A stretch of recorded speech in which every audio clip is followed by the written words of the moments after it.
마음의 상처와 영적 치유, 이걸 왜 하느냐? 이 문제가 해결 안 되고는 말짱 빈 껍데기예요. 천사의 방언을 하고 뭘 하고 다 해봐야 이게 해결 안 되면은 다 빈 껍데기예요. 이게 근원적인 문제예요. 왜? 마음의 상처란 원죄입니다. 원죄의 찌꺼기예요. 우리가 예수를 믿음으로 원죄에서 사함받았다고 하는 것은 그건 하늘의 법정적인 얘기지 실제 우리하고는 상관이 없어요.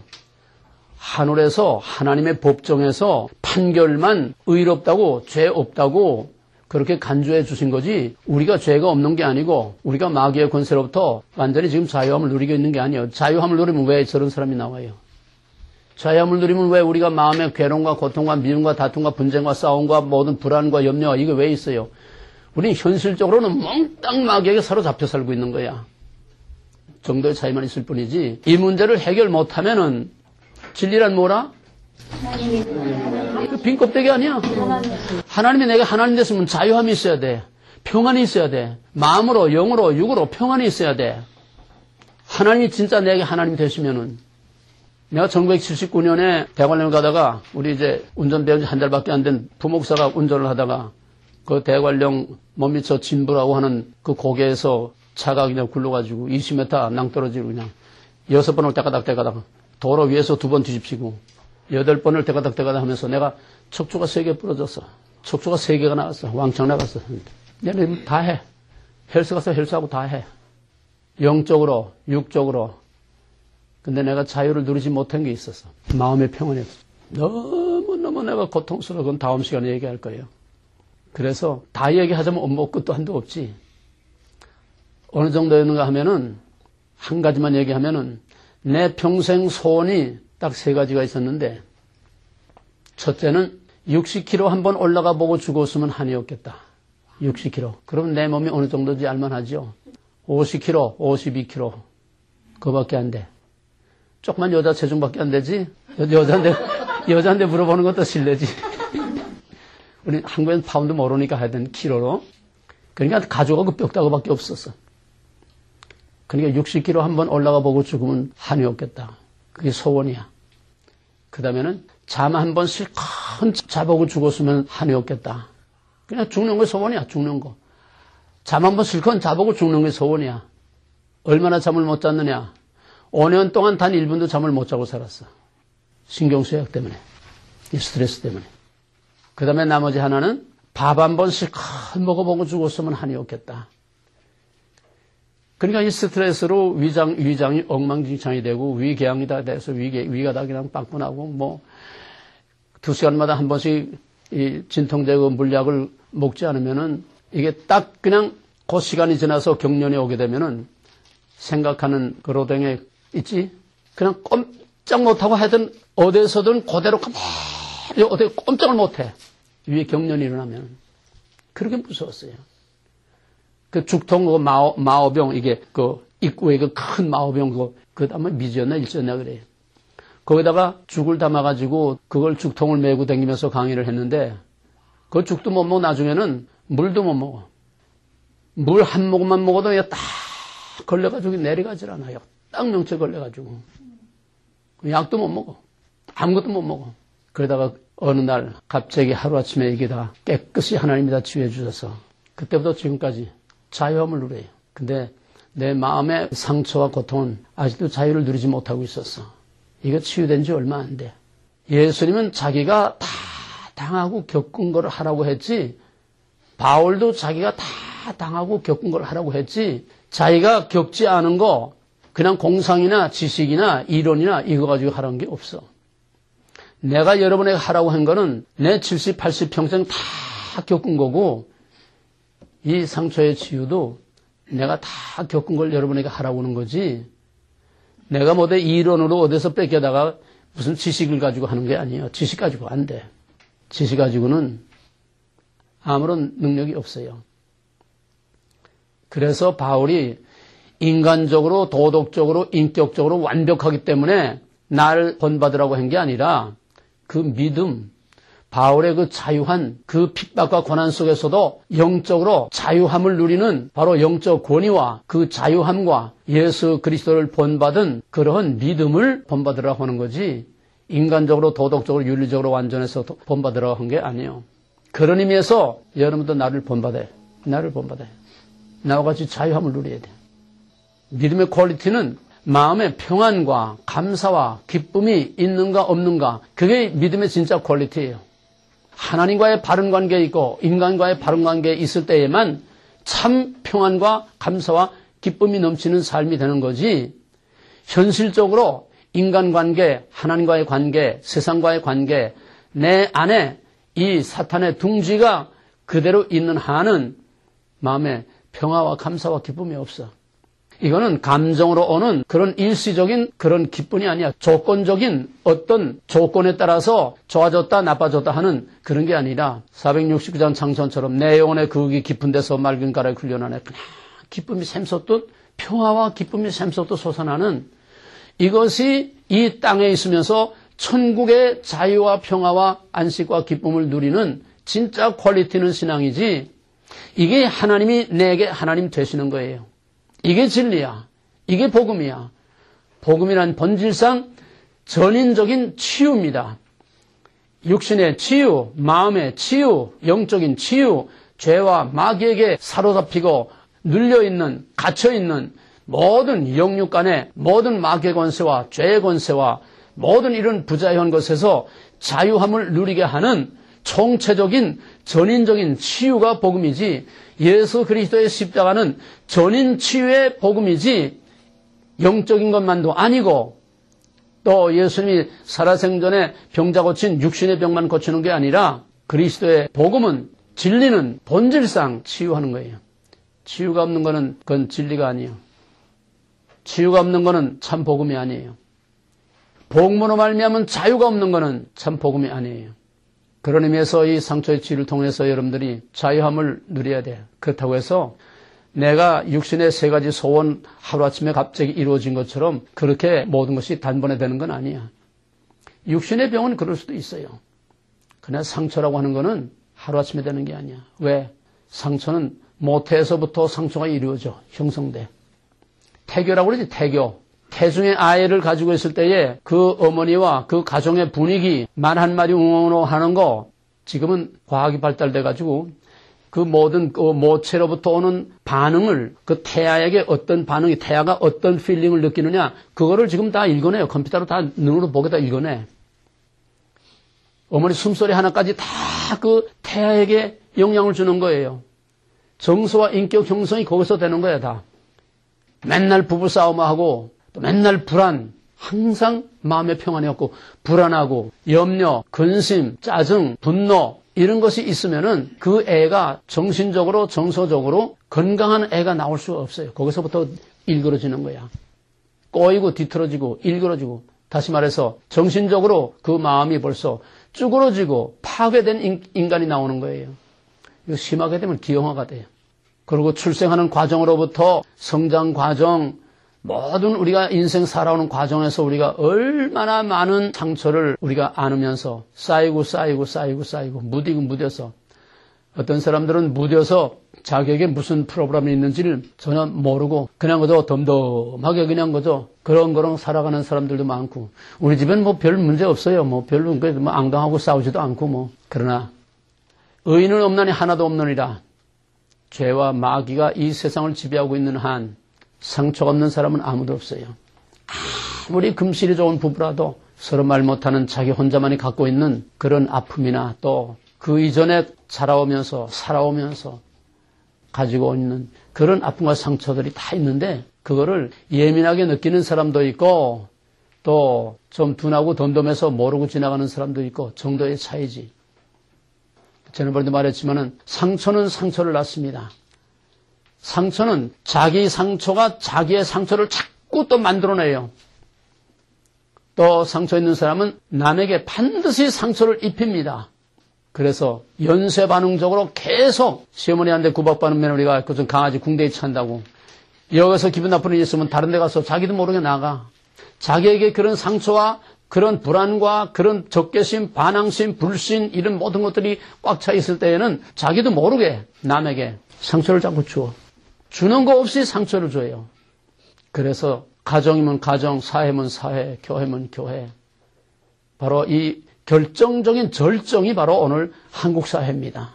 한국 사회는 지구상의 가장 거대한, 가장 심각한 정신병자들의 수용소예요. 거대한 4,700만 한국 사람 치고 정상적인 사람은 하나도 없다고 해도 과언이 아니에요.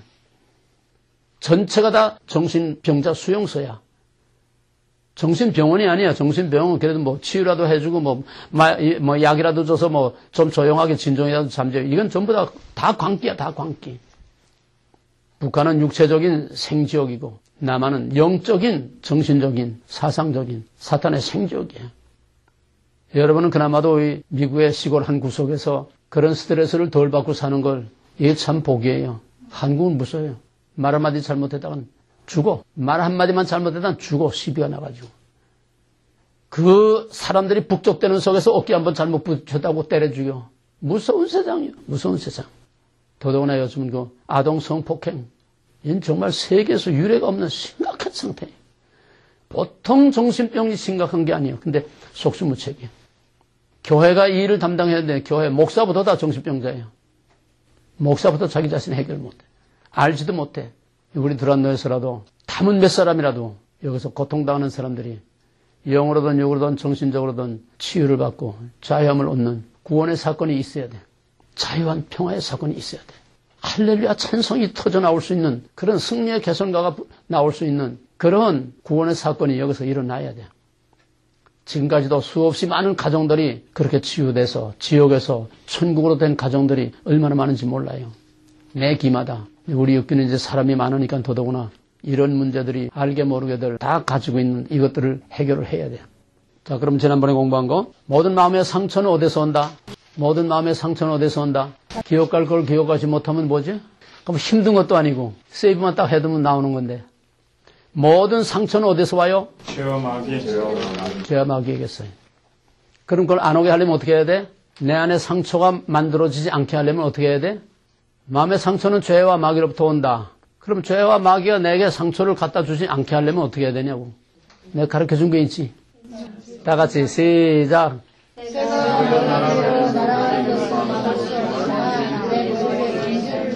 새가 어디로 날아가? 네, 다시 시작.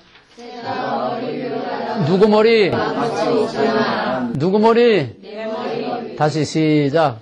새가 내 머리 위로 날아가는 것은 막을 수 있지만 내 머리에 줄을 것은 막아야. 여러분 집에 새 한 마리씩 그려놔. 새 한 마리씩. 그럼 새가 내 머리로 날아가는 건 뭐예요? 이거보다 쉬운 문제야. 새가 내 머리로 날아가는 건 뭐예요? 순간적으로 느끼는 나쁜 생각, 감정, 좋지 못한, 불쾌한, 섭섭한 그런 모든 생각, 또 감정, 기분 이런 것들이 새가 날아가는 거예요.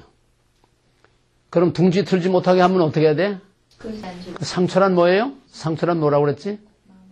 새가 날아가는 건 막지 못하는데 둥지를 트는 건 막으라고 하는 거 둥지가 상처지. 예? 그럼 어떻게 해야 둥지를 틀지 못해? 둥지를 튼다는 건 뭐예요? 그런 생각이나 그런 감정에 사로잡히는 거, 거기에 묶이는 거, 또 거기에 붙들려서 이걸 놓지 못하는 거, 그렇게 되면 상처가 된다는 거예요. 둥지가 돼. 그럼 어떻게 해야 돼요? 둥지 틀지 못하게 하려면? 사로잡히지 말고 놓지. 둥지 틀지 못하게 하려면 어떻게 해야 돼? 새가 내 머리에 앉으려고 그러면 어떻게 해야 돼? 쫓아버려야지. 뭘 쫓아버려 그러면? 상처. 불쾌한 생각, 네, 부정적인 생각, 그런 감정, 그걸 거기서 다 털어버려야 되는데, 그게 누구 맘대로 돼? 내 속에 꽁 하고 이게 들어박히는데, 그게 쉽게 털어져? 말만 쉽지, 실제로 그게 털어지질 않아. 그냥 금세 사로잡혀. 꽁 하고서는. 그래서 훈련이 필요한 거예요. 훈련이란 습관입니다. 훈련이란 습관이야. 저절로 되는 게 아니야. 배워서 되는 게 아니야. 그 뭐 성령 받았다고 되는 게 아니야. 습관이란 뭐예요? 반복. 예술가나 모든 운동선수라는 거는 계속해서 같은 행동을 계속해서 반복함으로써 훈련이 되는 거예요. 그죠? 자기 스타일을 버리고 자기 습관을 버리고 자꾸 하라고 하는 그대로 자꾸 계속 같은 거를 반복함으로써 바스켓볼에서 공을 거기다가 집어넣는 것도 그거 한 번에 돼?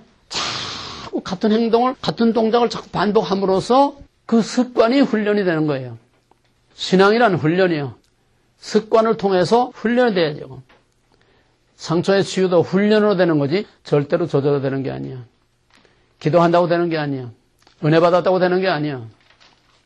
새를 쫓는 훈련으로부터 시작해서 끊임없는 피나는 싸움, 투쟁, 훈련이라는 건 그리 쉬운 게 아니에요. 모든 훈련은 다 고통이 따르고 불이익이 따르고 자기 억제와 자기 포기가 따르게 되고 그럴 때에 훈련이 되는 거지. 저 하고 싶은 대로 자기 형편대로 자기 기분대로 다 하고선 무슨 훈련이 돼요? 먹을 거 다 먹고 잘 거 다 잡고 놀 거 다 놀고 할 거 다 하고 그런 것은 무슨 인류 메달감이 되고 인류 예술가가 되고 인류 피아니스트가 될 수가 있어요?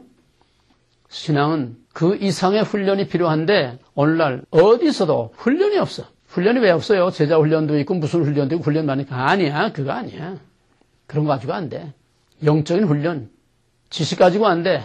생활과 삶 속에서 말씀과 성령이 그 삶 속에 적용이 됨으로써 하나님이 내 하나님 되는 무서운 싸움을 통해서 훈련을 통해서 되는 거예요. 하나님이 내 하나님 된다는 건 그냥 되는 게 아니라 하나님과 나와의 싸움이야. 하나님과 내 안에 있는 자기 주장이라고 하는 마귀와 하나님과의 싸움이야. 이 싸움이 없이는 절대로 영적인 훈련이 안 되고 신앙의 훈련이 안 돼. 무슨 성경 공부 프로그램들 그런 훈련 가지고 되는 게 아니에요. 약간의 도움은 있어. 약간의. 일시적인, 그냥 근원적인, 근본적인 해결은 아니야. 그래서 마귀가 우리에게 일단 들어와서 이게 한 번으로 끝나는 게 아니고 아까도 말했지만은 모태에서부터 빽하고 나올 때부터 지금까지 살아오는 과정에서 우리 계속 끊임없는 이 도전, 자극, 끊임없는 이러한 자극을 받으면서 계속해서 상처를 자꾸 입는데 하나님이 주신 은혜로 말미암아 무슨 은혜? 망각의 은사로 말미암아 또 자기도 모르게 자꾸 잊어버려서 어느 정도 이게 자꾸 여과돼 나가니까 살지 이게 그대로 다 쌓이면 터져서 죽어. 그래도 다 여과돼서 흘러나가서 배설물처럼 흘러나가지만은 그러나 찌꺼기가 자꾸 쌓여. 찌꺼기가 자꾸 쌓여.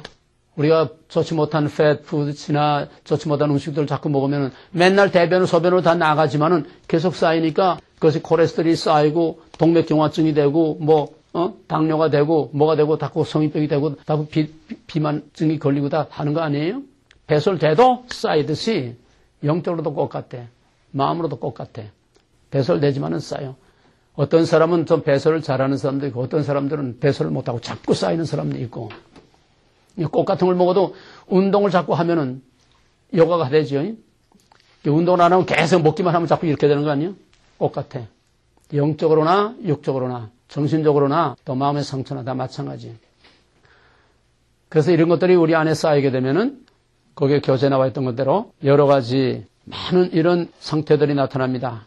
한마디로 종합해서 말하면 마음의 평화가 없고 기쁨이 없고 감사가 없고 사랑이 없고 진실과 서로를 믿어주는 그런 신뢰가 없고 불신과 배타, 부정적이고 불안, 염려, 초조, 근심 항상 마음에 오그라들어 있는 긴장되어 있는 이런 속에서 누구와도 원만한 인간관계를 갖기가 어려운 정말 살아있으나 생적 같은 가정이면 가정, 사회면 사회, 교회면 교회. 아무도 없어도 자기 혼자 안에 있어도 자기 안에서도 무서운 싸움이 벌어지고 자기 안에서도 평안이 없고 기쁨이 없고 결국 지옥 같은 생활을 사는 거예요. 우리는 이 세상에서 완전한 구원을 다 누릴 수는 없지만은 그러나 제한적이고 한계가 있지만은 그러나 하나님께서 허락하신 최소한 거기에 어느 정도까지는 우리가 이 땅에서 영으로 육으로 마음으로 정신적으로 환경적으로 자유함을 누려야 돼. 자유함을 누려야 돼. 이 미국에 오니까 프리라는 말 참 많이 쓰더라고요. 프리 그냥 장사꾼들 무슨 마당 그냥 전부 프리. 근데 우리 크리스찬이 얼마나 자유함을 누리며 삽니까? 돈으로부터 사람으로부터 자존심으로부터 그냥 사람들이 나를 어떻게 보나 뭐라고 그럴까 항상 그 자존심이라는 거 하나 때문에 그걸 지키기 위해서 불안과 긴장과 또 그거로 인한 스트레스와 자유함을 누려야 돼. 남에게 불편을 준다든지 남에게 불이익을 준다든지 그런 것이 아닌 한은 자유함을 누려야 돼. 미국 사람들이 자유함을 누린다는 건 꼭 정치적으로만 자유한다는 게 아니에요. 미국 사람들 얼마나 자유로워요. 뭘 입든지 상관없잖아요. 여름에 밍크 코트를 입고 나오든지, 뭐 오바를 입고 나오든지, 한겨울에 뭐 햇팬트를 입고 뭐 반바지, 뭐 소매도 없는 걸 걸치고 나오든지 자유하잖아요. 어쨌건 미국 사람들은 불필요한데 구속을 받지 않아요. 사람들로부터 자유함을 누려. 자기가 남에게 피해를 끼치거나 또 법을 위반하거나 그 사람들은 철저히 이걸 압니다. 그렇게 자유함을 누리는데도 어디서 뭐 쇼핑몰이나 어디서 뭐 길 같은 데서 조금 옆에 다치지도 않았는데 옷도 다치지 않아요. 옆으로 바람 소리만 휙 스치고 지나가도 excuse me. 그만큼 남의 프라이버시에 대해서는 그만큼 예민하게 지켜주는 서로가 서로의 자유를 지켜주면서 자기 자유를 누리는 거예요. 한국 사람들이 이런 걸 좀 배워야 되는데 무엇보다도 크리스찬들은 자유함을 누려야 돼. 돈으로부터 자유함을 누려야 돼요. 없으면 없는 것만큼 하룻밤 세 조각 먹고 그래서 비 안 맞고 하룻밤 잠은 그거로서 족한 줄 알고 살아야 돼. 어차피 다 템포랄이야. 뭐 털털이 차라도 가다가 길거리에 서지 않고 잘 굴러만 가면 그걸 감싸고 살아야 되고 남 하는 거 다 하려고 아득바득 하면서 스트레스 받지 말고. 근데 이게 왜 안 되느냐. 마귀에게 사로잡혀서 안 되네. 마귀에 사로잡혀서. 다시 말하면 상처가 많은 사람들은 자유를 누리지 못해요. 이 세상 민족 중에서 한국 사람처럼 이렇게 부자유한 사람 없어. 무서워. 여러분들은 그런 걸 모르고 사니까 참 정말 얼마나 다행인지 몰라요. 요즘 한국 사회는 무서워요. 서로에게 받는 스트레스 때문에 아주 생존 같아요. 그리스도께서 너희를 자유케 하려고 자유를 주셨으니 그러므로 굳세게 서서 다시는 종의 몽에를 매지 말라. 이거는 1차적으로는 우리가 하나님의 자녀가 되고 죄 없다 인정함으로써 의롭다고 인정함을 받은 죄와 마귀로부터 자유함을 누린다고. 이거는 법정적이지만은 또 현실적으로도 우리가 어느 한까지는 제한이 있어도 우리는 자유를 누리고 살아야 해. 이게 진짜 크리스찬이에요. 자, 그럼 오늘 나간 이 도표를 보면서 그림 말고 양쪽에 이렇게 두 가지를 쓴 도표 있죠. 이걸 보면서 상처가 구체적으로 근원적으로는 죄와 마귀로 말미암아 오는 것이지만은 그것이 구체적으로 현실적으로 어떻게 상처를 받느냐. 가장 큰 거는 자존심의 문제입니다. 자존심이라는 거에서 무조건 나쁜 건 아니에요. 자존심이라는 거는 좋은 면으로 긍정적으로 말하게 되면 사람들로부터 인정받고 싶어 하는 긍정적인 좋은 측면이 있어요. 자존심이라는 거. 자존심이 없으면은 이건 정말 아무것도 아니야. 근데 자존심을 지켜야 할 것이 있고 불필요한 자존심이 있는데 사람들은 진짜 지켜야 할 자존심은 알지도 못하고 헌시장처럼 다 내버리고 불필요한 자존심에 매달려서 사느냐 죽느냐 앙당하고 그래. 진짜 자존심은 하나님께 대한 자존심을 가져야 돼. 영적인 프라이드를 가져야 된다는 거예요. 나는 내 얼굴에 침을 뱉는 건 얼마든지 참을 수 있어도 하나님의 이름을 욕되게 하고 예수의 이름을 욕되게 하는 건 난 못 참아. 영적인 자존심을 가져야 돼. 하나님께 대한 자존심을 가져야 돼. 근데 개똑같은 있어도 살고 없어도 사는 아무것도 아닌 자존심 때문에 우리가 얼마나 많은 상처를 주고 상처를 받는지 모릅니다. 거기서 오는 것이 뭐냐 하면은 첫째로 열등감이란 뭐냐? 인정받고자 하는 그런 자존심이 거부당하거나 좌절당하거나 짓밟혔을 때 타이든 자이든 고이든 과실이든 모든 사람들은 이건 좋은 자존심입니다. 모든 사람들은 다 어린 아기로부터 인정받고자 하는 본능을 가지고 있어요. 조그만 아기도 인정해주면 좋아하잖아요.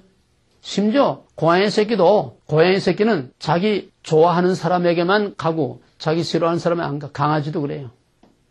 한국에 있는 내 집안 사람인데 그 집안은 그 시어머니가 개를 싫어해. 그 애들이랑 집안 식구 다 개를 좋아하는데 그러니까는 아침에 애들이랑 어른들이 다 나가면은 그 시어머니 혼자 있잖아. 그러면 이 개는 저 소파 밑에 들어가서 하루 종일 안 나와. 저 싫어하는 거 아니까. 그럼 저녁에 누가 애들이고 오면 나와서 난리야 난리. 짐승도 그런데 하물며 사람이 그걸 왜 모르겠어요. 조그만 애기도 다 사랑받고 인정받으려고 하는데 이게 안 될 때에 이것이 상처가 쌓이는 겁니다. 그냥 소외를 당해서 사랑을 못 받든지 또 오히려 또 적극적으로 학대를 받든가 또 인정을 해주지 않던가 이런 모든 인정을 받지 못하는 데서 상처가 오게 되는데 예를 들면은 이거는 타의에서 어쩔 수 없는 경우에 얼굴이나 신체상의 어떤 핸디캡이 있을 때 얼굴이 너무 못생겼다. 남들은 다 잘생겼는데 나는 왜 이렇게 못생겼노? 남들은 다 저렇게 훤한데 나는 왜 얼굴이 이렇게 시꺼매서 앞만 주워발라도 퍼렇고 참 고민거리죠. 스트레스 없을 수 없어요. 또 얼굴에 어떤 흉터나 또 시커먼 뭐 흉터가 있다든지 그러면 자꾸 그 머리털로 그걸 가리고 이렇게 항상 그걸 가리려고 거기에 그냥 신경을 쓰게 돼요. 신경을 쓰게 돼. 누가 앞에 떳떳하지 못하고 항상 움츠리게 되고 또 유난히 또 키가 작아서 그냥 땅딸모같이 암만 못을 내려도 못이 나지 요만해가지고 뭐 실을 암만 높은 거 실어도 안 돼. 평생 스트레스예요. 누가 앞에 떳떳하지 못하고 자유함이 없어. 어디 가나 그냥 위축이 되고 뭐 이런 거 일이 다 열려들 수 없지요. 또 능력에 있어서 아무리 하려고 해도 안 돼. 성적이 안 올라가. 옛날에는요. 통지표 받아오게 되면은 의뢰이 그냥 손바닥 맞는 거야. 손바닥 내밀어. 해처리로 손바닥 대는 게 이렇게밖에 못해. 안 되는 걸 어떡해. 자꾸 스트레스만 쌓이고 상처만 자꾸 쌓이는 거예요. 그러면 그럴수록 공부는 더 못합니다. 왜? 이 스트레스가 쌓이고 성취 쌓이면 집중력을 잃기 때문에 공부가 안 돼요. 하란다고 해서 공부되는 게 아니야. 또 선천적으로 환경적으로 여러 가지 능력의 한계를 느낄 때에 또 상대적으로 자꾸 남하고 비교해서 이 한국 사회는 무서운 경쟁 사회입니다. 자꾸 경쟁을 부추기기 때문에 이 경쟁 때문에 얼마나 상처를 받는지 몰라요. 엄친이 뭐라고? 엄마 친구 딸. 엄친이 뭔지 몰라요? 엄마 친구 딸. 이 학생들에게는 이 엄친이라는 말 때문에 엄마 친구 딸은 올 A를 받았는데 너는 왜 그렇게밖에 못하냐 이게. 엄마 친구 딸은 어느 학교 갔는데 너는 왜 저 천안 수원까지 내려가야 되느냐. 엄친. 그것 때문에 얼마나 젊은 애들이 학생들이 스트레스를 받아. 자꾸 남하고 비교하는 거야. 상대적으로 경쟁적으로 자꾸 비교하니까 거기서 샌드위치가 되는 거야. 학교에서는 암만 해도 안 되지. 뒤에서는 자꾸 몰아치지. 갈 데가 없어. 그럼 어떻게 돼? 옆으로 삐져나가는 거지. 탈선을 하든가 세상을 자리거라 하고 아파트 빌딩에서 그냥 뛰어내리든가. 빠져나갈 길이 없으니까. 그래도 우리 세대 정도 사람들은 괴로우나 즐거우나 그냥 그저 끙끙 참고 그래도 그저 속이 다 골마 터지고 다 문드러져도 끙끙 참고 사는 그런 참고 사는 인내심이 우리 세대만까지만 해도 그게 있어서 그래도 이만큼들 살고 있는데 요즘 한국의 젊은이들은 참지 못해요. 그걸 참지 못하면은 폭력으로 나가서 누굴 때려 죽이든지 아니면은 자기가 죽든지 이제 아주 적극적인 행동으로 극단적인 행동으로 나가지 절대로 고통을 참고 견디지 못합니다. 요즘 아이들은. 그러니까 저런 사건 사고가 끝없이 나오고 성폭행, 아동 성폭행, 뭐 살인 사건 참질 못해요. 자기의 괴로움과 고통, 아픔을 참고 견디지 못해. 그 다음에 또 이제 소외를 당하거나 가정에서도 이 요즘은 사람들이 이렇게 많지 않지만은 옛날에는 이제 애들이 많잖아요. 5, 7 뭐 이렇게 되잖아요. 그럼 그 중에 어느 하나는 두각을 나타내고 그 중에 또 누구 손가락 길고 짧고 있듯이 그 중에 누구 하나는 쳐주면 이놈은 자꾸 소외당하는 거야, 자꾸. 잘하는 놈만 자꾸 지켜 세우고 그렇게 되면 이게 평생 한이 맺혀가지고 형제 간에도 항상 이렇게 소외당한 애들은 형제 간에도 속으로 등을 쥐고 있어. 원수 같아 되는 거야. 직접 원수 될 건 없지만은 엄마 아빠는 너만 좋아하고 나는 미워해. 이게 항상 꼬여가지고서 그게 앞으로 이제 뒤에서 보는 각양각색의 그런 문제들을 다 이제 가져오게 됩니다. 상처는 상처로 끝나는 게 아니에요. 엄청난 문제를 끌고 나옵니다. 그래서 문제인 거죠. 그 다음에 이제 무시당하는 거, 가정이나 학교나 직장이나 어떤 집단에서 따돌림을 당하거나 무시를 당하거나 어디도 끼지 못하고 항상 소외되고 물하고 기린처럼 따르돌고 그런 데서 오는 또 자기 의견이나 자기 생각이 받아들여지지 않고 계속해서 묵살당하고 거부당할 때 특히 부부간에 또 부모 자식 간에 한 번도 뭐 하겠다고 하면 기꺼이 하라고 한번 해보라고 이렇게 힘을 실어주지 않고 꼭 브레이크를 걸고 꼭 부정적인 그런 반대 의견들을 내놓고 이게 서로가 다 상처가 있어서 물론 그렇지만은 이렇게 부부면 부부 또 부모와 자녀면 부모와 자녀 간에 이렇게 인커리지 격려해주고 한번 해봐. 실패해도 한번 해봐.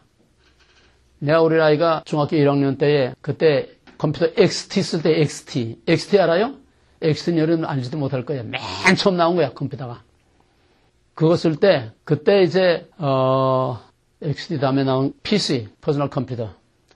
XP 다음에, 윈도우는 아직 모르고, XP 다음에 그 때문에 PC, 개인, PC가 나올 때인데, 그때 얘가 컴퓨터를 한번 만들어 보겠대. 그 생태계가 컴퓨터를 만들어 보겠대. 그래, 얼마면 되겠냐? 얼마면 되겠다고. 그래, 한번 해봐라. 그 용산 전자상가에 가서 뭐, 다 파트들 사다가 이렇게 낀대. 처음이니까 뭐, 다 껴가지고 스위치 딱 넣으니까 팍 타버렸어. 그럴 수 있는 거야. 그 야단치면 안 돼.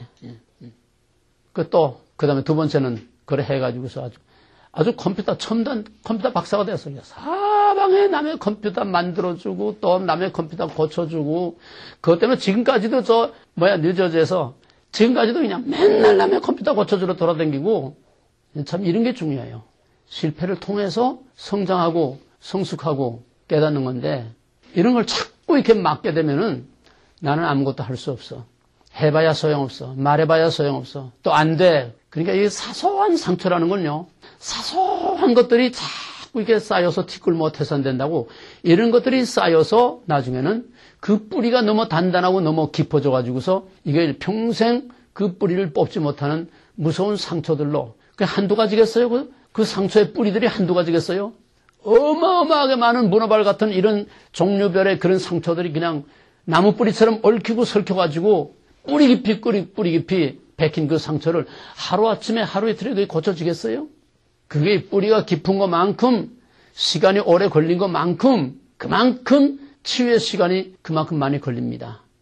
뿌리가 깊은 것만큼 그만큼 그걸 치유하는 데는 엄청난 고통의 대가를 치러야 되고 엄청난 인내와 정말 피투성이가 되는 그런 자기와의 싸움과 요즘 털도 안 뜨고 예수 십자가 은혜 한마디로 뭐든지 다 되는 거죠. 이게 사기야, 사기. 예수 십자가 공로는 우리가 죄와 마귀로부터 구원받는 구속, 영적인 구속을 받는 그거지. 그 다음에 우리 모든 삶 속에서 이루어야 할 치유, 즉 어려운 말로 말하면 성화의 과정은 피나는 싸움이야. 저절로 되는 게 아니야. 성화는 저절로 되는 게 아니야. 요즘은 중생교리만 있고 성화에 대해서 일체 말을 안 해. 전부 웰빙, 그저 복받고 잘 사는 얘기만 했지. 사랑하라, 서로 도와주라, 구제하라. 전부 이런 웰빙 도덕적인 얘기만 했지. 치유에 대해서 전혀 말하지 않고 성화에 대해서 전혀 말하지 않고 인간 자체의 변화를 위해서 훈련을 위해서 전혀 교회가 말하지 않아. 지금의 복음은 다 가짜예요.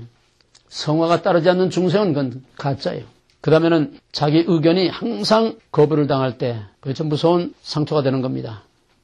그 다음에 또 하나는 무관심. 이 무관심보다도 잔인한 게 없습니다.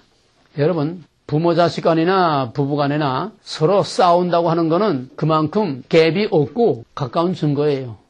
그 단계가 지나가면은 나사가 돌리다가 지나가면 겉돌잖아요. 그 단계가 지나가면은 요즘 사람들이야 싫으면 그냥 그거 해주면 그만이지만은 그러나 그 정도도 못 되고 해지지도 못하는 사람들은 넌 너, 난 나 서로 놓다치. 겉으로 멀쩡하게 그냥 들락거리면서 같이 사는데 한 지붕 밑에 같이 사는데 서로 건드리지도 않고 간섭하지도 않고 관심도 없고 그래도 같이 한 소대 밥이나 먹고 그래서 빨리 옷이나 갈아입고 나가고 넌 너, 난 나 서로 완전히 대화가 차단되는 이 무관심. 이 무관심처럼 무서운 게 없어요. 무관심 제일 잔인한 겁니다. 차라리 싸우는 게 나아요. 싸우는 게. 미국의 심리학계에서 언젠가 발표한 걸 보니까 이 노인들 이제 두 그룹으로 나누어서 서로 다투며 사는 노인들하고 서로 다투지 않는 그룹하고 두 그룹을 놓고서 오랫동안 장기간 동안 검토를 하고 연구를 했더니 싸우지 않고 사는 부부들이 빨리 죽더래요. 왜 그럴까? 싸우지 않고 평화롭게 지내는 부부들이 빨리 죽더래요. 왜 그럴까? 관심이 없어요. 관심이 없어서? 외로워서? 아니, 잘 사는데 왜 빨리 죽습니까? 그거는 빨리 죽는 그룹도 그야말로 다정하게 재미나게 사는 부부는 오래 살 거고 그야말로 무관심하게 사는 그런 물론 그 중에도 이제 부정적, 긍정적 두 그룹이 있겠지요. 예. 싸우지 않는 것도 정말 금슬이 좋아서 안 싸우는 거 하고 그 도를 넘어서 이제는 싸워봐야 안 되니까 왜? 맨날 싸워봐야 못 이겨. 입 뻥끗 했다가는 그냥 박살이나. 그래서 숫째 참고 사는 거야. 그래서 조용한 거야. 그러니 어떻게 되겠어요? 속으로 다 썩어 문드러지는 거야. 가정이 평화롭기 위해서는 누군가가 십자가를 지고 누군가가 그 대가를 치르기 때문에 가정이 평화로운 거지. 서로 다 자기 의견, 자기 생각 다 말하고서는 조용할 수가 없어요. 왜? 한 배서 난 자식들도 생각이 다르고 감정이 다르고 성격이 다 다른데 어떻게 남남길에 남의 뿌리에서 나온 몇십 년을 자란 사람들끼리 만나서 어떻게 마음이 항상 일치하고 살 수 있겠어요? 그건 다 참고 사는 거야. 이 참는다는 것이 이게 다 병이 되는 거야, 이게. 상처가 돼서 속이 썩어 문드러지니까 이 스트레스가 수명을 단축하는 거예요. 모든 질병은 70%, 80%는 다 스트레스로 오는 거예요. 참는 것만이 능사가 아니야. 믿음은 참는 게 아니에요. 해결이 돼야 돼. 해결이 돼야지. 자꾸 꽉꽉 둘러서 참기만 하면 결국 어딘가 골마 터지게 돼 있어. 참는 게 능사가 아니야. 참는 거로 안 돼. 그러다가 터져. 죽어. 참았다 터지면 그냥 끝장이야, 그때는. 참았다 터지면 화산이 폭발하는 것처럼 뭔가 일나. 자기가 죽든지 남을 죽이든지 아니면 그냥 끝장을 내든지. 참을 거는 물론 참을 때까지 참을 거는 참아야지요. 그러나 참는 자체가 해결책이 아니라고 하는 거. 그래서 다투는 사람은 왜 오래 사느냐? 스트레스를 해소하니까. 둥지를 털어버려. 네? 둥지를 털어버리니까는 그게 계속 쌓여서 썩어 들어가진 않아. 어느부터 가서 싸워. 적당히 싸우는 거는 스트레스를 해소되는 하나의 치유법이 되는 거고, 카타르시스, 정화작용이 된다는 거예요. 적당히 싸우는 건. 그러나 그것도 어쩔 수 없는 궁여지책의 수단이지, 진짜로 이 모든 과정을 다 넘어서서 치유가 되고 나서 안 싸우는 건 이건 진짜예요. 치유가 되고 나서 안 싸우는 진짜야. 우리 부부는 서로 마주 앉았다 하면 누구든지 한마디만 입이 나가면은 탁구야. 톡 치면 톡 쳐. 톡 치면 톡 쳐. 두 번, 세 번, 그 다음에 벌써 탁 올라가는 거예요. 입을 못 벌려. 입만 벌렸다 하면 무조건 반대니까. 입만 벌렸다 하면 무조건 반대니까. 톡. 어떤 쪽에서 받아들여야 이게 끝나지 않아요? 이쪽에서 치고 저쪽에서 치니까는 그게 끝나? 탁구 치듯이 그냥. 참, 내가 말로 다 형언할 수 없는 과정을 겪었어요. 그러나 우리는 지옥에서 천국으로, 지금 몇 년 가도 말 한마디 서로 의견 충돌 다툼이 없어. 무시무시한 생지옥 같은 데에서 이게 치유되는데, 이게 하루 이틀에 된 게 아니야. 다음 시간에 내가 좀 얘기할 거예요. 이런 문제를 가지고 있게 되면은 어떤 증상들이 나타나느냐. 그 아래 특징, 증상, 진단. 실패와 상처에 대한 두려움이라는 거는 누가 나한테 내가 말 한마디 잘못했다가는 또 상처를 받아. 그죠? 인정받지 못하고, 반대말을 하고, 무시를 당하고, 그럼 또 상처 입는 거 아니야? 그런 데 대한 불안, 두려움, 또 뭔가 실수하거나 잘못하면 또 이거 구박받고, 잔소리 듣고, 그런 데 대한 불안, 두려움, 처져, 긴장, 그렇게 되면은 집중력을 상실하고, 안정하지 못하고 안절부절해. 불안정. 그리고 기억력이 상실되고. 이 아이들 공부 못하는 아이들 그냥 공부하라 자꾸 그런다고 해서 공부하는 게 아니에요. 애들이 스트레스 많이 받는 아이들은 이 상처가 많고 스트레스 받으면은 이 정신이 집중이 안 돼. 책 펴놓고 11시, 12시, 1시까지 가만 앉아 있어도 책 펴놓고 들여다보면 공부하는 것 같은데 오만 잡상, 망상 다 들락거리고 뜬구름 타듯이 그냥 떠돌아다니는 거지 하나도 안 보여. 집중력이 없어. 나는 한참 심할 때는요. 누가하고 약속을 해도 약속을 한 걸 찾아가질 못해. 수첩에 적어놓으면 수첩 보질 못해. 이건 망각의 은사가 아니라 망각증이야. 그냥 건망증. 수첩에 적어놓으면 뭐래? 그걸 봐야지. 그 나중에 손바닥에 적어놔야 손바닥에 적어놓은 것도 이걸 보는 걸 잊어먹고 약속을 못 지켜. 그 정도는 아무것도 아니야. 어느 정도가 하면은 이 집중력이 없으니까 기억력과 집중력은 같이 나갑니다. 집중력이 없으면 기억력이 없어지는 거예요. 여러분 기억할 걸 기억하지 못하는 건 공부에 집중 못해. 집중력이 없어서 그래. 다 분산이 돼가지고 집중해서 딱 들으면 한마디에 딱 뺏깁니다. 잊어버리잖아요. 내가 지금 내일 모레 80이라도 집중해서 딱 이렇게 어떤 책을 본다든지 어떤 내가 정말 궁금하던 거 어디서 딱 발견했다든지 할 때 요구나 딱 하나가 한 번 딱 입력되면은 지워지질 않아요. 집중해서 들은 거, 집중해서 본 거, 그건 한 번으로 잊어버리질 않아. 근데 그것도 편안하게 태평하게 들은 거는 꼴백 번 들어도 자꾸 잊어버려. 내가 기억력이 집중력과 기억력이 얼마나 내가 심각했는가 하면은 성경을 못 읽어. 성경을 한 절을 못 읽어. 한 절을 왜 못 읽느냐? 한 절을 읽으려면은 그 앞에서 나온 단어하고 그 다음 단어들이 연결이 돼야 말이 되잖아요. 그래야 이해가 되잖아. 단어 하나하나가 한 단어 넘어가면 고전 단어가 새까맣게 잊어버려 생각이 안 나.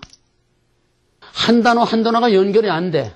여러분 상상할 수 있어요? 그런 거? 한 단어 내려가면 그 웃단어가 새까매. 그러니까 한 절 가지고 10번, 20번을 읽어도 끝내 그 한 절이 무슨 말인지 모르고 결국은 더 읽질 못해. 그런 생활을 했어요. 얼마나 심각해. 여러분은 그 정도 아니까 애라는 건 꼭 해. 정신병도 안 되려면. 그래서 불안정, 기억력 상실, 또 피로, 이 스트레스가 심하고 긴장, 불안, 염려, 초조 이런 스트레스와 상처와 이런 것들이 심하면요. 사람이 스트레스를 받으면 진액이 빠집니다. 진액이. 하는 거 없이 진액이 빠져. 하는 거 없이 피곤하고 아무것도 안 하는데도 그렇게 그냥 막 온몸이 녹아내리고 그냥 맥을 못 쳐. 조그만 서성대도 그냥 다 무너지는 것처럼 맥을 못 치고 먹고 놀아도 그렇게 힘이 들어. 피곤해. 이 정신적인 스트레스 받는 거예요. 에너지가 무진장 소모됩니다. 육체 노동의 몇 배 소모돼요.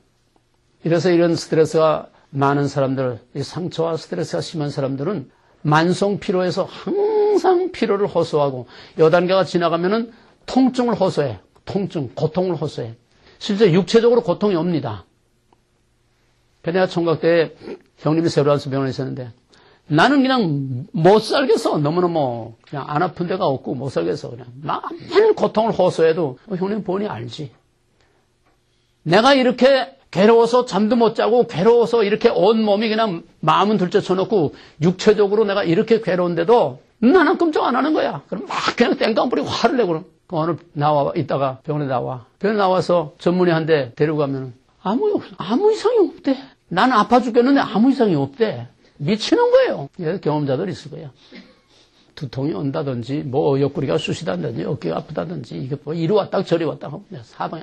속으로부터, 겉으로부터 안 아픈 데가 없으니. 실제로 아픕니다. 진짜로 아픈 거예요. 정신적인 그런 이 상상으로만 아픈 게 아니라, 실제로 육체적인 고통이 와요. 그러다가 이게 지나치게 되면 진짜 병이 되는 겁니다. 진짜 병이 돼. 캔서의 70%, 80%는 다 스트레스로 옵니다. 같은 스트레스를 계속 2달, 석 달 이렇게 계속 집중적으로 계속 누적돼 나가면 영락없이 터집니다. 그리고 남에게 불안과 고통, 스트레스를 주는 것은 간접살인이에요. 간접살인이에요. 우리 형님이 그 아이가 이 도박에 빠졌어, 도박에. 셋째 막내 놈이 도박에 빠졌어. 평생 모태에서부터 생각한 놈인데 도박에 빠졌어. 그게 하루 이틀이냐. 고쳐줘요? 주색 잡기는 개도 못 준다는 말이 있잖아요. 주색 잡기.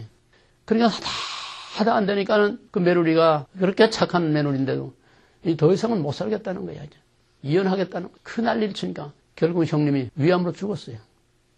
그 스트레스니까. 직통이에요, 직통. 누구에게 스트레스를 주는 건 살인행위입니다. 또 자기가 자기의 스트레스를 해결하지 못하고 죽는다면 그건 자살행위예요. 간접자살이에요, 이것도. 남에게든 자기에게든 해결해야 돼. 뿌리 뽑아야 돼. 이 심각성을 모르는 사람들이 더 문제예요. 문제가 없는 사람 아무도 없는데 정도의 차이는 있지만은 왜 모르느냐? 자기가 자기도 모르게 남에게 가해자라는 걸 다 모르고 살고 있어. 기껏 해봐야 자기는 피해자야. 에? 저희 집구석에서 자기는 피해자야. 자기 남편은 자기를 몰라줘. 자기를 이해 못해줘. 피해자야. 전부 피해자만이지 가해자는 없어. 어느 집 구석에 들어가 보든지 다 피해자래. 여자한테 물어보면 자기가 피해자야. 남자한테 물어보면 또 자기가 피해자야. 다 피해자야. 가해자는 없고 피해자만 있어. 자기가 남에 대해서 남편이나 아내나 아이들이나 또 밖에 사람들이나 직장에서나 자기가 가해자라는 건 전혀 모르고 살아요. 이게 누적이 되면은 사람 골병 들게 만들고 정신적으로 육체적으로 심해지면은 간접살인이 될 수 있는 거예요.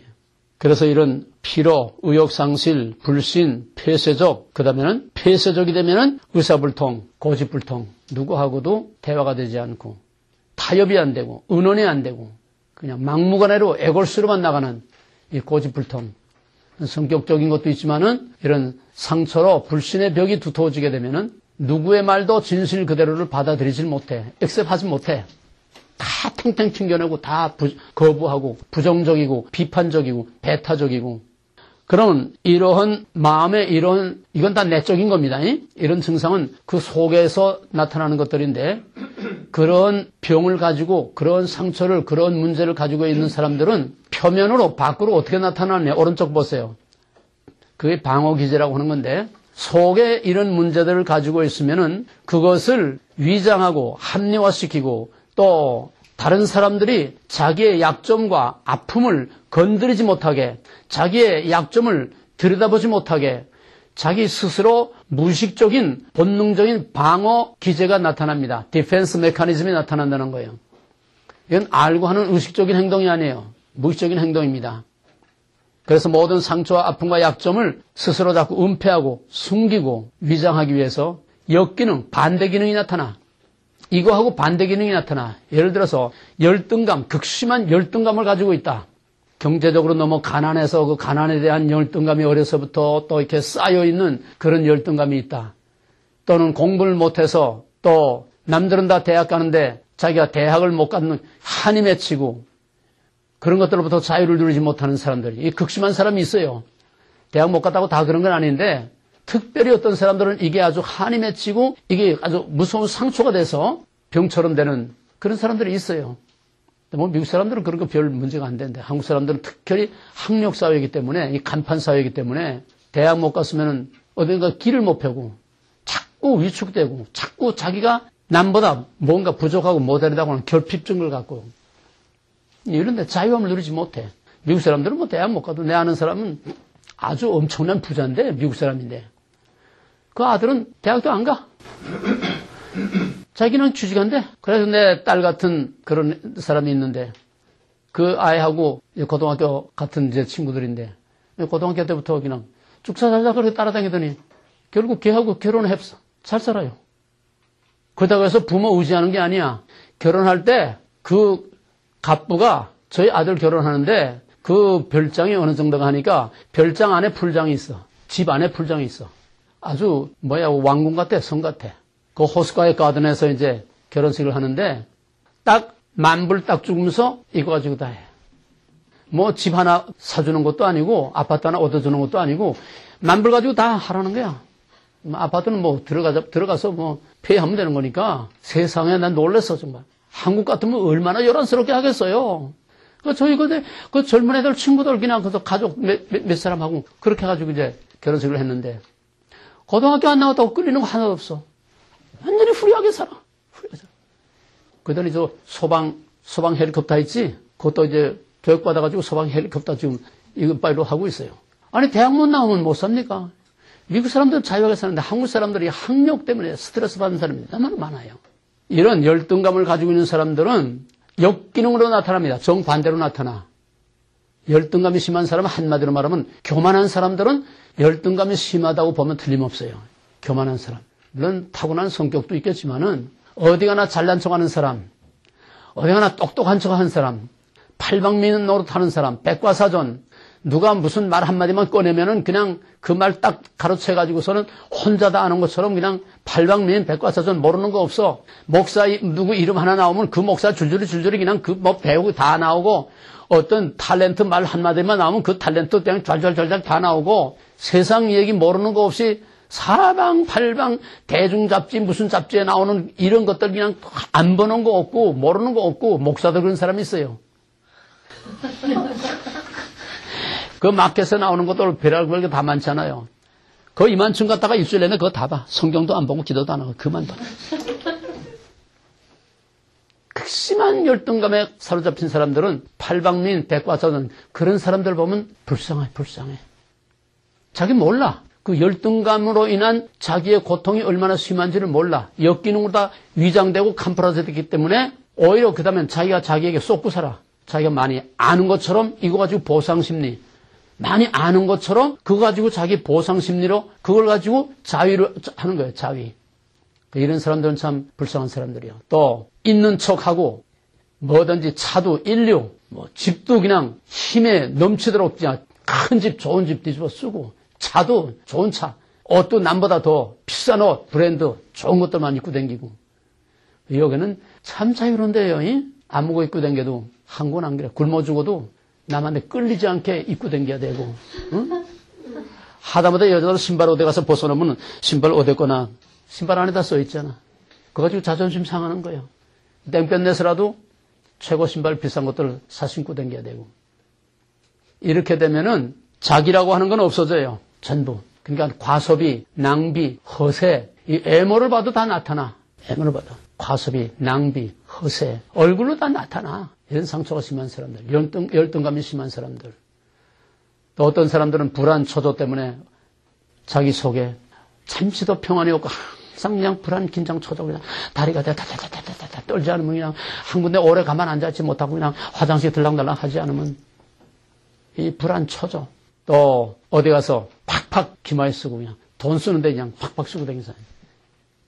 물론 마음이 좋아서 이렇게 쓰는 사람도 있지만은 이런 디펜스 메커니즘으로 자기가 가난에 대한 이 열등감이 꽉 찬 사람들은 밖에 나가서 자꾸 이런 걸 과시하는 거예요. 과시나 이런 것들이 자기도 모르는 중에 다 나타나는 겁니다.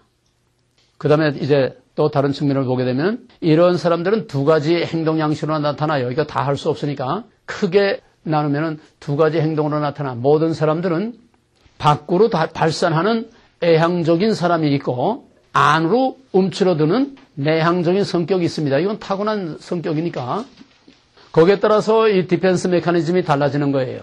아니 그거 아직 보라고 한 건 아니야. 그건 조금 더 이따 봐. 애향적인 사람은 밖으로 자꾸 발산을 하기 때문에 적극적인 반응으로 나타나. 이 디펜스 메커니즘이 적극적인 행동으로 나타나요.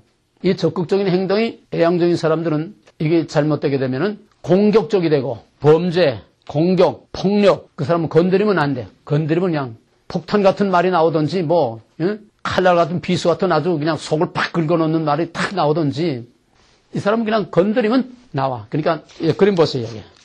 거기에 두 사람 마주한다는 그림. 이 그림이 두 사람의 특징을 한번 얘기해봐요. N쪽에 있는 사람의 특징은 뭡니까? 그 특징이 여러 가지가 있어요. 내향적. 그런데 여기에 나타난 그림의 실질적인 특징이 뭐예요? 방어다. 그건 전체적인 거고 부분적으로 구체적으로 그 사람의 행동 양식이 어떤 행동 양식으로 나오겠는가? 보호, 감추는 거, 가리는 거, 숨기는 거, 또 어떻게? 그림을 봐야지. 내 얼굴 보면. 가리고 전신을 다 가렸잖아요. 전신을 다 가렸어. 그걸 다른 말로 구체적으로 말해봐요. 뭘 가렸어? 뭐를 가렸어? 뭐를? 몸, 자기 자신. 그래 뭐가 없어? 자유함. 뭐가 없어? 자유함이 없다. 아니 그 사람에게서 지금 뭐가 없냐고, 뭐가 안 되냐고. 얼굴에 뭐가? 눈, 코, 입. 그러니까 눈을 가리고 입을 닫고 귀를 닫고 클로즈. 누구 말을 듣지 않아. 현실을 현실대로 직시하지 못해. 그러니까 눈도 귀도 입도 다 닫아버렸어. 말 안 해. 왜? 말 한마디 잘못해다 자기 약점 드러날까봐, 자기 무식 드러날까봐, 자기 실수 드러날까봐, 또 거절을 당할까봐. 그 두려움과 불안 때문에 말을 안 해. 이 질문하는데 대답하는 사람들 이 형이에요. 입 다물고. 잘못 대답했다가 창피당할까봐, 자존심 상할까봐. 이 형이야 다. 마음의 문이 닫혀있다는 증거예요. 그 다음에 귀도 닫았어. 듣질 않아.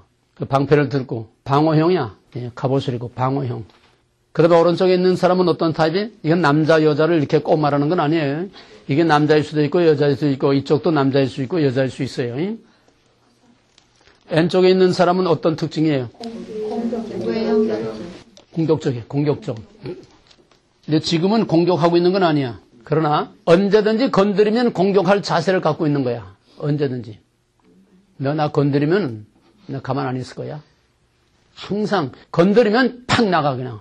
건드리면 화삭 팍 나가. 그러니까 이런 사람하고 이걸 여러분의 가정으로 그대로 옮겨놔봐요. 목사님이 그리신 거예요 혹시? 궁금해서. 어떤 형이야 자기는? 저는 이 공격적. 그 속에 담고 있지 않은 거예요. 또 저요? 지요? 보게 하는 거. 모르는 게 어디 있어? 둘 중에 하나지. 중간. 중간은 없어. 갑옷 입고 팔 때. 둘 다. 또, 아침하고 저녁하고 다르고. 아침하고 저녁하고 다른 것 같아. 어떻게 그것도 일리가 있어요. 저는 공격형 같아요. 공격형 같아요. 공격형이야? 예. 근데 그림은 맞게 그렇죠. 여자분들 다 공격성이라 하는 거 보니까. 여자분들 그런 것 같아요. 결혼했어, 청각이야? 저요? 결혼했습니다. 결혼했어? 이게 요즘 거의 다 이런 거 아닌가 난 봐요. 거의 다, 요즘 다 거의 다 이렇지 않나. 이게 시대의 흐름이니까. 여자들은 요새 참고 가만히 있질 못해. 이제 남자들이 참는 세상이고. 이제 지금도 물론 남자가 여자 폭행하는 사람들도 많지만은 요즘 한국에서는 남자가 여자한테 폭행을 당하는 가정들이 많고 선생이 학생들 때리는 게 아니라 이제 학생이 선생 때리는 시대야. 이 시대의 흐름이 그러니까 어쩔 수 없어요. 근데 어떤 사람은 그러더라고. 나가서는 공격적이 되고 집안에서는 방어형이 된다. 또 집안에서는 공격형이지만 나가면 방어형이 된다. 그것도 맞는 얘기예요. 왜? 밖에 나가서 점잖고 얌전하고 남한테 참 인심 없는 사람들이 바깥하고 집안하고는 영 틀립니다. 정반대예요. 여러분 특히 대표적인 거는 깡패들. 깡패들 얼마나 무섭습니까 밖에서.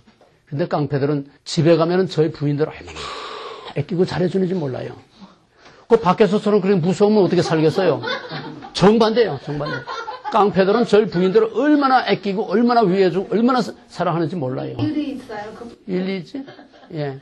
또 밖에서 잘하는 사람들에게 정말 다 인정받고 존경받고 그런 사람 집구석에 하게 되면 이것도 사탄으로 변해.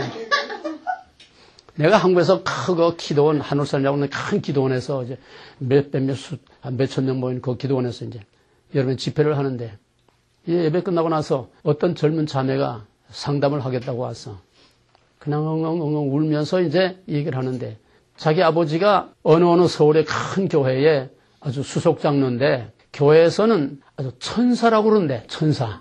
양같이 순하고 그렇게 잘 숨기고 교회에서는 다 그 장로님을 천사라고 그러는데 근데 집에만 오면은 이게 악마로 변해서 그냥 자기를 그냥 막 장작 패듯이 그냥 팬다는 거야. 얘는 더 이상 내가 매 맞고 살 수가 없어서 매 맞다가 맨발로 도망쳐서 갈 데 없으니까 이제 기도원에 올라온 거야. 난 이젠 못 내려갑니다. 이젠 내려가면 맨날 맞아 죽어요. 더 이상 난 못 내려가요. 어떻게 하면 좋습니까? 그걸 가라고 그래. 가지 말라고 그래. 밖에 나가면 천사인데 집에 들어오면 악마로 변하는 이런 사람들. 극단적인 예지만은, 예. 목사들도 강대상에 서면 천사 같죠?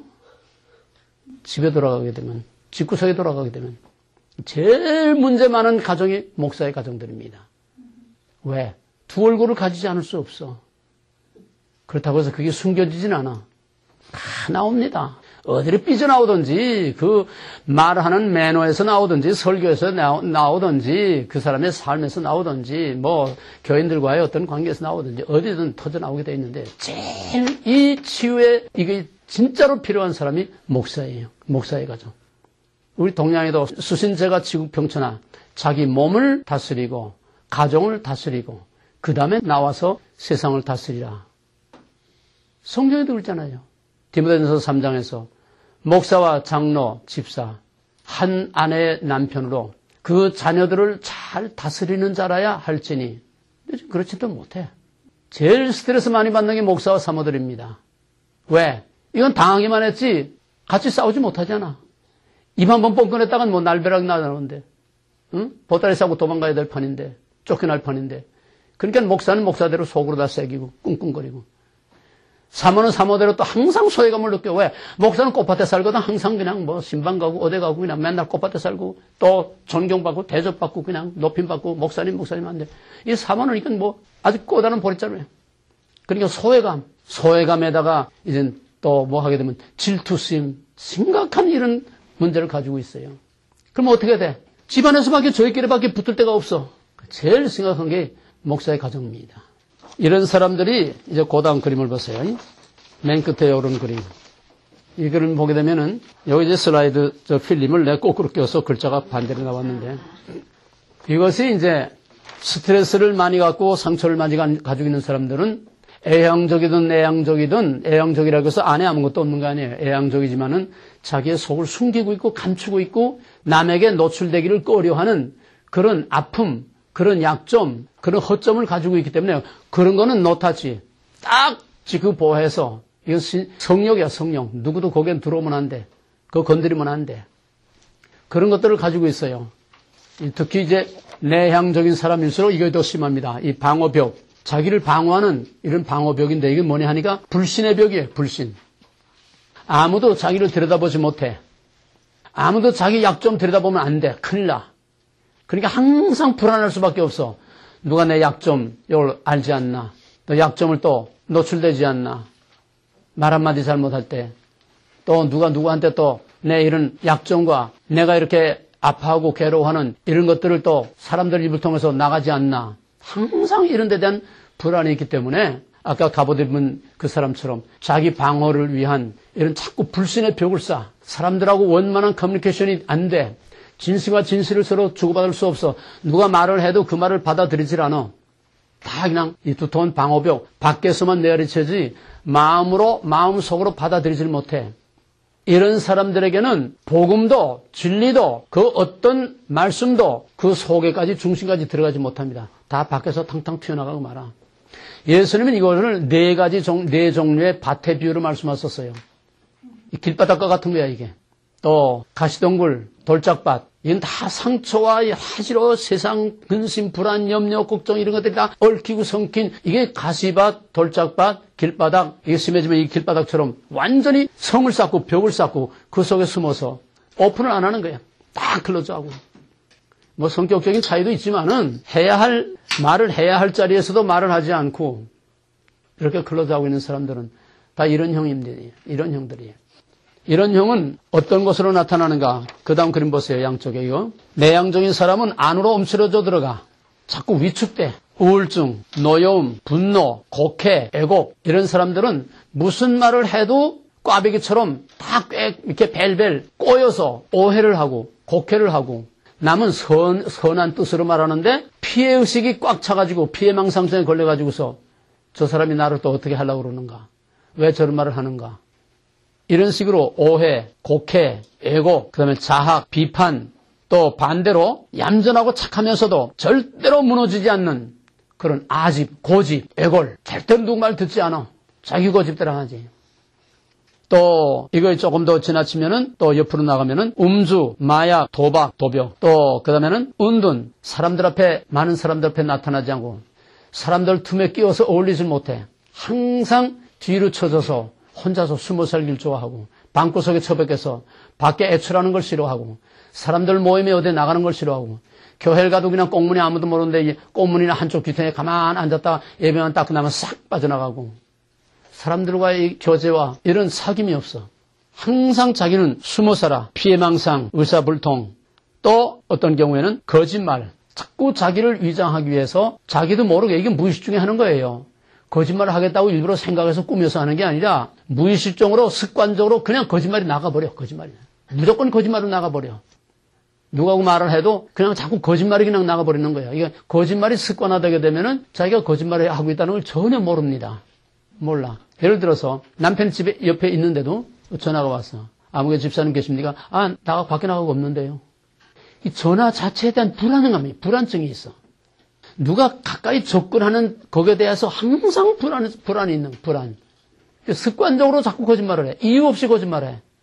아무 소득도 없는 맹목적인 거짓말을 해. 습관적으로 거짓말을 해. 그런 사람들하고 무슨 대화가 되고 그런 사람들에게 무슨 복음이 들어가겠어요? 그 다음에 초조, 불안, 긴장 말할 거 없고 그 다음에는 또 이제 이런 사람 중에는 아부형이 있어요. 아부형. 개처럼 충성하고 이제 목숨을 다 바치듯이 그냥 개처럼 충성하고 왜? 아까 처음에 말한 것처럼 인정을 받기 위해서 물불 모르고 충성을 해. 비굴할 정도로 충성, 좋게 말하면 충성, 나쁘게 말하면 아부. 이런 사람들은 강자에게는 약하고 약자에게는 강합니다. 무슨 말인지 알겠어요? 강자에게는 약하고 약자에게는 강해. 이 미국 사람들 중에 그런 사람들이 많아요. 왜? 미국 사람들 중엔 이 결선 과정에서 자라는 사람들이 너무 많기 때문에 이런 사람들은 강자에게는 약하고 약자에게는 그냥 눌러버려요. 그래서 아주 이런 정연하게 합리적으로 팍팍팍 대들게 되면은 꼼짝 못하고 그냥 뒤로 물러서. 어정쩡하게 이 아시안들 1세들 말도 잘 못해서 어정쩡하게 그냥 콱 밟아버려. 그러다 이 문제가 많은 사람들이. 물론 성격적인 것도 있긴 하겠지만은 대부분 다 이런 것들이 강자에게 약하고 약자에 강한. 또 이것이 이제 심하게 되면 탈선, 애도, 자살. 그 다음에 오른쪽에는 밖으로 주로 나타나는 성격의 사람들입니다. 과섭이, 낭배, 낭비, 포식, 또 선심, 허세, 허영, 아까 말한 것 백과사전, 팔방미인, 완벽주의, 결벽증. 이게 완벽주의, 결벽증. 이건 아주 전형적인, 이건 상처를 많이 가지고 있는 사람들이에요. 왜? 자기 핸디캡, 자기 그 열등감, 자기 부족한 거를 역기능으로 나타나기 때문에 실수가 많은 사람들일수록 완벽주의가 많습니다. 좀 허술하고 좀 뭔가 완벽하지 못한 사람들이 더 완벽증, 그런 결벽증 이런 걸로 나타난다는 거죠. 그 다음에 거부, 반항적, 부정적, 배타적, 또 강한 경쟁심, 이게 다 열등감이 밖으로 노출되는 거예요. 강한 승부욕, 그 다음에 공격적, 지배적, 험담, 남의 험담하는 거, 이간질하는 거, 음해, 증오, 폭력, 범죄, 분노, 살인 이런 사람들 중에서 독재형이 나오고 잔인한 범죄형이 나오고 또 이런 사람들 중에서 무서운 소유욕으로 수단과 방법을 가리지 않는 그러한 부정과 부패가 여기서 나오는 거예요. 정복욕, 성취욕 이건 좋은 면도 있고 나쁜 면도 있어요. 사회적으로 성공하기 위해서 정말 수단과 방법을 가리지 않고 국회의원이 된다든지 뭐 된다든지 막 집안 다 팔아서라도 성공하려고 하는 그런 성공욕, 성취욕, 정복욕 이런 형들로 나타나는. 마지막으로 한 가지만 얘기하면은 600만을 가스실에서 유태인을 학살한 전대미문의 이 어마어마한 죄악을 저지른 히틀러. 그 히틀러가 왜 그런 짓을 했느냐? 간단한 거예요. 바늘도둑이 소도둑 된다는 말이 있죠. 이 히틀러가 어렸을 때 아주 찢어지게 가난했어, 집이. 근데 아버지도 없고 할아버지 밑에서 이제 크는데 그 옆집에 그로서리가 있는데 그 그로서리는 유태인이 하는데 항상 저희는 가난하니까 그냥 애상으로 갖다 먹고 꼬다 먹고 돈도 꼬다 쓰고 자꾸 그러니까는 유태인은 샤이로크 같이 그냥 철저하게 받아내잖아요. 이자까지 붙여서 받아먹잖아요. 그럼 맨날 와서 빚독초고 하고 떡이나 애상값 갚으라고 그러고 맨날 시달리면서 살으니까 이 유태인이 그렇게 미울 수가 없어. 저희 가난에 대한 그것이 유태인에게 반사작용으로 유태인에게 대한 증오가 자꾸 나가는 거야. 그래서 이 공산주의자들이 다 그 가난하고 소외되고 이런 사람들이 전부 빨개로 다 넘어갑니다. 그 분노를 쏟을 데 없으니까 전부 부자들, 가진 자들에 대한 적개심으로 나오는 거예요. 그 대표적인 노무현이. 그 대표 전형적인 샘플이 노무현이에요. 그런데 하루는 학교 갔다 오는데 엄마 하고 뛰어들어오는데 자기 엄마 방에서 그 빼볼때기 유태인 그놈이 허리띠도 못 메고 이러고 기어 나오는 거예요. 그럼 여기서 그 어린아이 히틀러에 불이 난 거야. 눈에서 불이 난 거야. 이놈의 새끼 너 두고 보자. 내가 감히 우리 엄마를 이놈의 유태인 두고 보자. 그것이 결국은 유태인 놈들은 이 지구상에서 다 싹 그냥 멸종을 시켜야 된다. 정권을 잡고 나서. 그래서 유태인 학살이라고 하는 유태인은 아주 지구상에서 멸종을 시켜야 된다고 하는 그런 무서운 그런 죄악과 범죄가 지극히 작은 어린 아이의 이 상처에서부터 온 거예요. 상처란 이렇게 무서운 거야. 뭐 그런 예를 우리가 다 들 필요도 없지만은 작은 시비가 큰 시비 된다고 이런 문제를 해결하지 못하고 겉으로 다 얼범으로 덮어놓고서는 해출한 무덤처럼 거룩한 척하고 뭐 믿음이 좋은 척하고 뭐 성경을 좀 아는 척하고 뭐 교회에서 열심히 봉사하고 성실한 척하고 신용 얻고 뭐 안수집사 되고 뭐 되고 아니야. 그거 가지고 아니야. 근본적으로 속사람이 치유되고 속사람이 변화돼야 마음이 열려야 하나님과 열리고 마음이 열려야 사람과 열리고 마음이 열리고 영의 문이 열리고 그래서 하나님과 사람과 영상통 교제하고 교통할 수 있게 될 때에 사람 같은 사람이 되고 아내 같은 아내가 되고 남편 같은 남편, 부모 같은 부모가 되고 크리스찬 같은 크리스찬이 되는 거예요. 이 근원적인 원죄의 이 문제를 해결하지 못하고 예수 믿는다는 건 말짱 거짓말이에요. 오늘 여기까지만 하고 다음 시간에 조금 더 실질적인 얘기를 하겠습니다. 기도합시다. 감사한 하나님. 수십 년 어려서부터 우리가 자라오고 살아오는 과정, 또 가정생활과 이 미국 생활에서 우리가 알게 모르게 쌓이고 뿌리 깊이 내려진 우리가 모르는, 자기도 모르는, 또는 서로 같이 살을 맞대고 살면서도 서로가 모르는, 자기만이 부둥켜 안고 있는 이 아픔과 괴로움과 고통과 심지어는 불감증까지도 우리가 다 모르는 중에 덮어놓고 살고 있지만은 누구나 깨끗한 자가 없고 완전한 자가 없고 마음에 상처가 없는 자가 없지. 우리가 이번 두란노에서 이 문제를 이제부터 근본적으로 해결할 수 있게 하시고 이제부터 이 문제를 위해서 피나는 투쟁과 싸움과 노력과 기도와 인내로서 두란노를 통하여 개인의 모든 문제가 해결되고 하나님과의 관계와 가정과 이웃과의 관계와 정말 우리가 마음을 활짝 열어놓고 초막이나 궁궐이나 내주에서 모신 것이 그 어디나 하늘나라와 같은 기쁨과 감사와 찬송이 항상 넘쳐오르고 우리 마음에 천국이 이루어지는 참된 평화를 누리며 평화를 끼치는 트러블 메이커에서 피스메이커로 다 되게 하여 주시기를 간절히 바라고 원하며 우리를 위하여서 십자가에 죽으신 예수 그리스도 이름으로 감사하며 간절히 기도합나이다. 아멘.